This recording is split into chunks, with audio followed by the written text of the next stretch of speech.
আসসালামু আলাইকুম। এখন আমরা প্রি ট্যাগ সম্পর্কে বিস্তারিতভাবে জানব।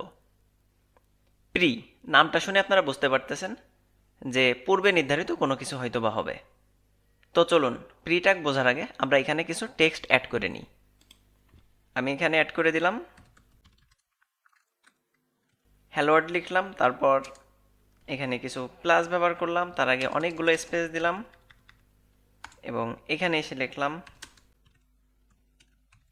I love HTML। Okay, I love HTML লিখলাম এবং তারপরে আসলাম, এসে সাপোজ কয়েকটা জিরো ব্যবহার করে দিলাম, তার নিচে আসলাম, এসে এরকম কোনো একটা কিছু দিলাম, এরপরে এসে বেশ কয়েকটা স্টার অ্যাড করে দিলাম। মানে ইচ্ছা মতো অনেকগুলো স্পেস দিয়ে বা বেশ কিছু সিম্বল ব্যবহার করে আমরা একটা টেক্সট লিখলাম। এখন যদি এটাকে সেভ করি আর ব্রাউজারে আসি, তাহলে কি হলো, সব এক লাইনে দেখতে পাচ্ছি। এটাই হওয়ার কথা, কারণ আমরা জানি ব্রাউজার কোনো স্পেস ইন্টার বোঝে না।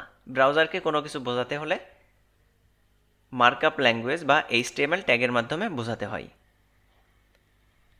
এখন যদি আমরা চাই যে আমরা এই এডিটরে যেভাবে লিখছিলাম ঠিক হুবহু এইভাবেই ব্রাউজারে দেখাবে, তাহলে আমরা এটা সহজে করে ফেলতে পারি প্রি ট্যাগের মাধ্যমে।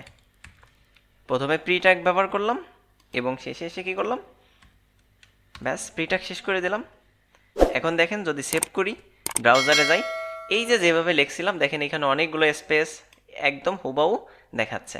অর্থাৎ প্রি ট্যাগ কী করে, প্রি ট্যাগ আমাদের এডিটরে পূর্বে যে স্টাইলে টেক্সট লেখা থাকে ঠিক হুবহু সেরকম দেখাই। তো আশা করি আপনারা বুঝতে পারছেন।